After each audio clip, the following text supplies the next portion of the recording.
Okay, welcome back, everyone. It's time to talk about the whole thing. All four episodes of Marvel Zombies. This is going to be a deep, deep dive because there's a lot to unpack. This series is brutal, it's dark, and it's honestly one of the most interesting things Marvel Animation has ever done, but it's also got some problems you can't ignore. You can really feel that this was supposed to be a movie first, chopped up into parts. The pacing is insane, and it relies so heavily on characters from Phase 4, which tells you how long this has been in the works, right? The second you see the main trio is Kamala, Kate, and Riri, you get this immediate sense of a timeline where the Young Avengers or Champions Initiative was a top priority for Marvel, way sooner than it seems to be now. It's like a relic from a different phase of the MCU planning. And they just throw you right into the deep end. No gentle introduction. The world is already broken. The Valley of the Broken Gods is such a powerful opening image. It's not just a battlefield, it's a graveyard for the idea of superheroes. You see the wreckage of Iron Man armors, pieces of what might have been a Quinjet, and it just sets this tone of total defeat. And it establishes the rules of this world so quickly. The zombies aren't all the same. You have the mindless ones, and then you have the scions, the powered zombies, like who are connected to Wanda's hive mind, and are still intelligent, still incredibly powerful. Kate Bishop's death in the first episode is the perfect example of the show's ruthlessness. One minute she's making a quip, the next she fires a trick arrow from Hawkeye hoping for a miracle. And it's a confetti arrow. The sheer, devastating irony of it. Her last word is just a quiet, defeated shit. It's a brilliant way to tell the audience that no one is safe here. This isn't a standard hero's journey. It completely shatters the hope you might have had for this little team. And then it gets worse for Riri, getting bitten and using some untested cure on herself. Her fate is left totally ambiguous, which is a great hook. But the biggest question mark from episode 1 is the introduction of Blade. But he's not just Blade. He's Blade Knight? Moonblade? Whatever you call him, he's now the avatar of Khonshu because the original Moon Knight died. This is a huge piece of world building that feels like it's missing a prequel. It screams of plans for a Midnight Suns project that got shelved or delayed. Mahershala Ali's Blade movie was supposed to be out by now when this was conceived, so this reveal would have landed with so much more force. It's a great idea, but it feels unearned because we never saw that relationship. He shows up, saves Kamala, and says Wanda is specifically after her, which is a thread that honestly never gets a fully satisfying explanation. They hint it's about her bangle, but it's pretty vague. Then episode 2 just completely shifts gears. It becomes a Mad Max-style road trip with Shang-Chi and Katie, but it starts with a flashback to the Outbreak's Ground Zero, which we'd only heard about before. Seeing zombie Hank Pym and Janet Van Dyne coming out of the quantum realm and causing chaos on the Golden Gate Bridge is fantastic. Giant ants, zombie seagulls, people being shrunk and enlarged, it's the perfect blend of horror and comic book insanity. And it's interesting because this is a pre-Shang-Chi movie, Shang-Chi. He hasn't confronted his father yet, he's just a guy. Having the Death Dealer as an ally instead of an enemy is a cool twist. But the tragedy is still there. His father, Wenwu, sacrifices himself with the 10 rings to save Shang-Chi from the virus, which leaves Shang-Chi with a partially zombified arm that he's been fighting for 5 years. It's a great character detail. The present-day stuff is where the weird, deep-cut Easter eggs come in. The Skrulls trying to steal their cows? That's a deep, deep pull from Fantastic Four #2 in 1961. In the comics, those Skrulls were forced to remain in cow form and were supposedly slaughtered and eaten. It's a deeply twisted joke for a series about people eating people. The show implies these Skrulls are just trying to rescue their trapped people, which is a funny and dark little side quest. But it all leads them to the Raft, which Baron Zemo has turned into a floating fortress. And this is where we see how far some people are willing to go to survive. Zemo, being Zemo, has created a sick system where he sacrifices people to a zombified Namor and his Atlantean hordes to keep his own people safe. It's pure, pragmatic villainy. And who's working with him? U.S. Agent John Walker. Of course he is. He's the perfect enforcer for Zemo's messed up regime. The whole sequence where Zemo betrays them and sacrifices the survivors is brutal. Namor is a force of nature. He slices John Walker in half, another callback to the half Captain America from earlier, and it's just chaos. Yelena Belova gets a heroic sacrifice, and Kamala, in a moment of pure rage, uses her powers to pop a zombie's head like a grape. It's a sign of how this world is changing her. They barely escape, and Zemo slinks away with them to their next destination, New Asgard. Episode 3 is where the series tries to tie everything back to the original What If episode, and you can feel the adjustments they had to make.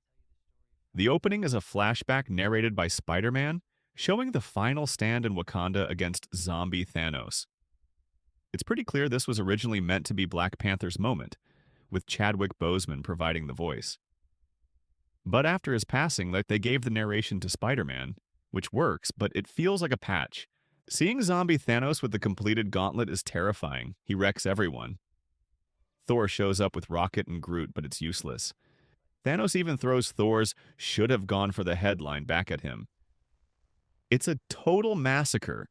The only way to stop him is for T'Challa to sacrifice himself, dragging Thanos into the molten vibranium core of Wakanda. But they don't destroy the stones. They just vaporize them, releasing all their energy in a wave that threatens to destroy the world. This is the big MacGuffin of the series. That released infinity energy has to go somewhere, and it ends up binding to the one being who can theoretically handle it, Hulk. Because as Smart Hulk said in Endgame, the radiation is mostly gamma. It's like he was born for it. But this creates a massive plot hole. If Hulk has all this reality-altering power, why doesn't he just fix everything? Snap his fingers and cure the zombie plague? The show never addresses this. He's just a passive power source to be fought over. Meanwhile, in the present, Kamala's group arrives at New Asgard, which is built into the cliffs like something out of Lord of the Rings. And here we get the big betrayal. Valkyrie has been making a deal with the devil. She's been trading with Scarlet Witch, who is using her hex powers to appear normal. But Blade, with his Khonshu-enhanced senses, can see through the illusion.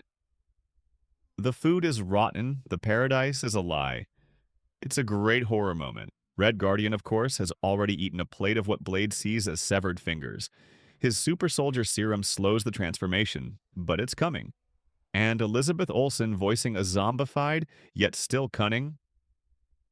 Scarlet Witch is fantastic. This isn't our Wanda, this is a Predator.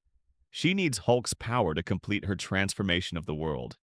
She turns the Asgardians, gets zombie Thor under her control, and our heroes have to flee on the Grandmaster's ship from Thor. Ragnarok. Thor has a moment of redemption, shaking off his 5-year depression to sacrifice himself, holding off the zombie horde.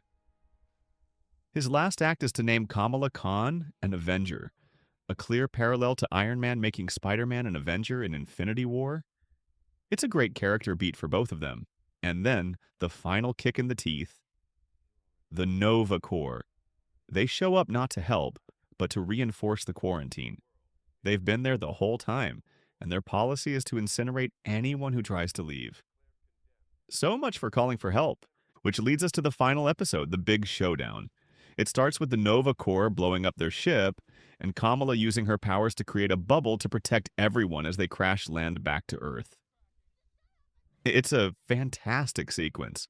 They're saved by the sorcerers of Kamartaj, including Rintra from Multiverse of Madness. And now the final battle is set.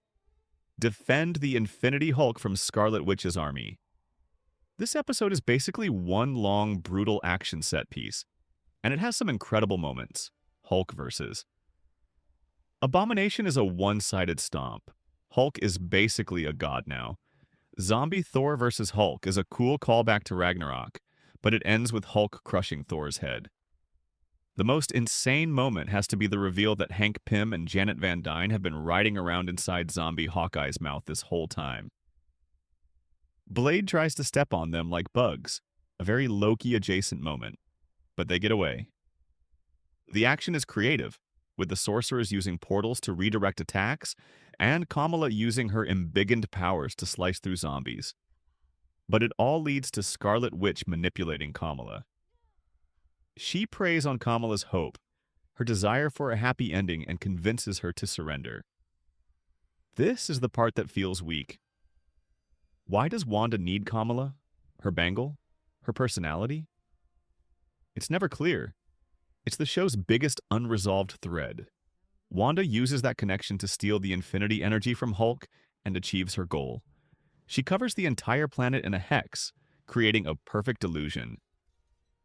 The final scene is a masterpiece of horror. Kamala wakes up in her bedroom in Jersey City.